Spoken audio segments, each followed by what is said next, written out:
एक बार एक बूढ़ी माँ को उसके बेटे ने एक वृद्धाश्रम में ले जाकर छोड़ आया। इस माँ का वह इकलौता बेटा था जिसके लिए इस माँ ने जीवन भर संघर्ष किया। इस बेटे के लिए वह सब कुछ किया जो एक माँ को करना चाहिए, और आज भी अपने बेटे को किसी भी तरह की परेशानी न हो इसलिए आश्रम में रहने के लिए भी तैयार हो गई। वृद्धाश्रम में रह रही माँ हमेशा अपने बेटे को याद करती, मगर बेटा केवल साल में एक बार उसको मिलने जाता या फ़ोन पर बात कर लेता।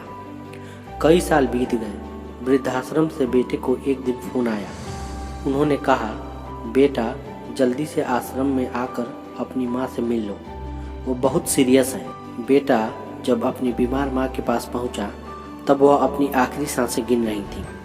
बेटे ने अपनी माँ से उसकी आखिरी इच्छा पूछते हुए कहा, माँ मैं तुम्हारे लिए क्या कर सकता हूँ, बताओ। माँ ने कहा, बेटा इस आश्रम में गर्मी और मच्छर बहुत ज़्यादा हैं, यहाँ पर कुछ पंखे लगवा देना।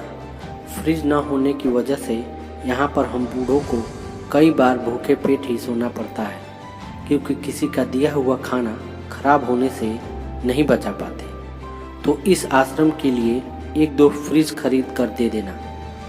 बेटे ने अपनी माँ की सारी बातें सुनी और अपनी माँ से पूछा, आपने इतने साल यहाँ पर निकाल दिए पर आपने कभी भी यह बातें मुझसे नहीं कही, और अब जब आपके पास टाइम नहीं बचा है तब आप यह सब कह रही हैं, ऐसा क्यों? माँ ने बेटे को जवाब देते हुए कहा, बेटा मैंने गर्मी, भूख और पीड़ा सहन कर ली, लेकिन मुझे पता है जब तेरे बच्चे तुझे यहाँ छोड़कर जाएंगे तब तू यह सब सहन नहीं कर पाएगा।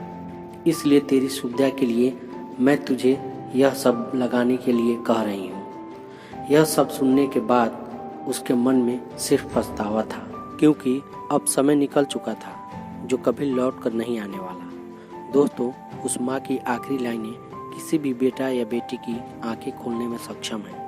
इतिहास हमेशा अपने आप को दोहराता है।